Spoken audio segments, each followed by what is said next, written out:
美中的科技战是现在才开始吗？不，2017年当时间谍战就已经开始了。先说一下，在商业间谍战里头，过去最著名的历史是1986年，美国的 FBI 和 IBM 合作设计了一个圈套，让日本的头10把的工程师进到里面去，然后活逮。从此，日本政府就签下了一个20年投降条约，不得发展半导体。也因此，1987年台积电成立，也因此三星半导体也成立。那是这2个国家，韩国跟台湾的国家领导者的远见。而今天会有了台积电，所以现在另外一个事情发生了，它是发生在美中之间。2017年呢，美国就开始怀疑中国大飞机它的 C929里头的引擎某些相关的特殊技术很可能想从美国偷，所以就派了一个 Ge 的工程师参加了相关的一些拜访活动。而这位 Ge 工程师本身就是卧底的间谍，在这个状况里头被他们抓到了中国以一个化名的一个公安处里头，事实上就是来窃取美国相关的飞机引擎技术的一个商业间谍。而美国透过引渡法，中国乖乖把人交出去。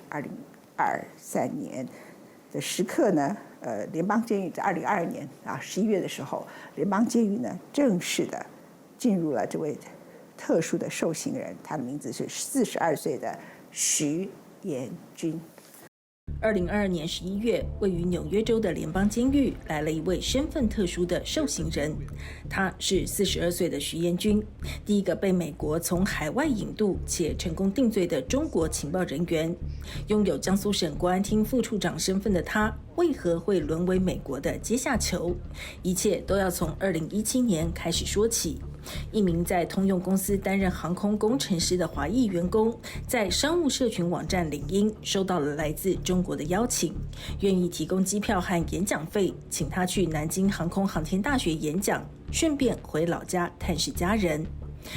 这名工程师当时不知道的是，这世界上没有免费午餐，他已成为中国情报单位的渗透对象。目的就是取得 Ge 最新飞机引擎技术。The GE engineer was one of less than 10 people on a team regarding this technology that they were working on. What was it that the Chinese were trying to get here? GE's engine fan blades are made of a composite material, which makes it very light, very strong. That gives it a tremendous advantage over competitors with respect to weight, fuel efficiency, and so forth. Other competitors have tried to develop this on their own, and some are getting close. But as far as engines that are up in the air right now, the only ones with a composite fan blade and a fan blade case are from GE. 果然，当这名工程师返回美国后，他在演讲活动中认识的江苏科技发展协会副主任曲辉积极与他联络。The alias he uses is Chu Wei, but it's Zhu Yanjun, who works for the Ministry of State Security. It's essentially the main intelligence operation within the Republic of China. 徐延军不知道的是，这名Ge工程师已被 FBI 盯上，同意扮演双面谍。他在 FBI 干员的指示下，表面上积极与徐延军友好往来，实际上却是一步步诱使他落入陷阱。Xu sitting over in China is encouraged because the communications that are coming back from the FBI posing as the employee are encouraging.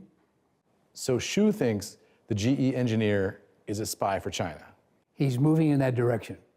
But he's actually a double agent working for the FBI. That's right. 徐延军开始大胆试探询问Ge工程师有关飞机引擎设计和材料技术等资讯，甚至一步步指示这名工程师如何提供工作笔电的目录档，好让徐延军知道究竟能从这名工程师身上得到多少Ge机密。Yeah, and this is the type of document that should make U.S. companies nervous. This is exactly the steps that you go through if you want to copy your company computer and give it to China. 为了引蛇出洞 ，FBI 让Ge工程师假装同意交出笔电，并约徐延军在比利时见面。实际上是美国已和比利时政府说好，逮捕徐延军后引渡到美国受审。FBI 干员和检方没想到的是，这名中国间谍竟如此大意。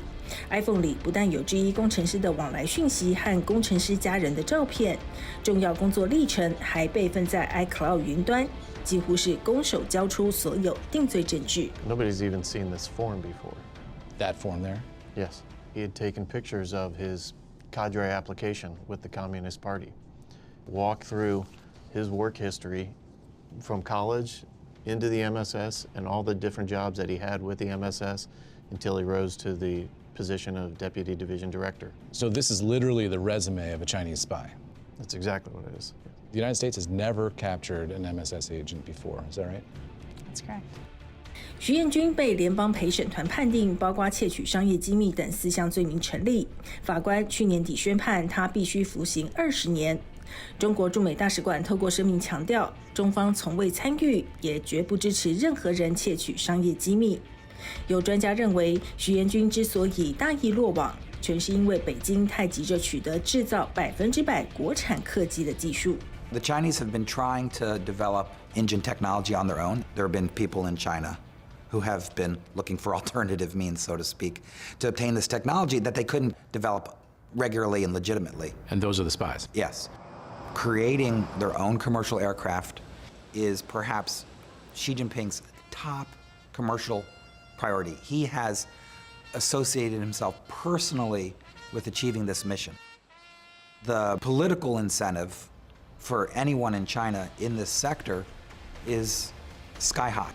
不止商业客机，北京2015年公布中国制造2025计划，宣告要从以往的世界工厂经济模式转型，一举称霸各项高科技领域。Current path that China is on is unsustainable. They cannot keep making these low-wage products. They are subsidizing them currently at such a heavy rate that the losses are growing and growing, and the debt is growing. If it fails to move up the value-added chain, China will be faced with a massive unemployment problem, and its prospects will be very bleak. So if you can't develop it yourself, the strategy in China is go out and steal it or go out and buy it. Correct. And they have directed all elements of state power, from the commercial to the academic, to the government, to the military, to do their part in acquiring the technology needed for China to succeed. 但美国担心的是，中国窃取技术不仅是为了国家经济，还隐藏着更大的野心。 Today, the world we live in, the world we've all benefited from, the world we still benefit from to some extent, was a world framed by an American-led order.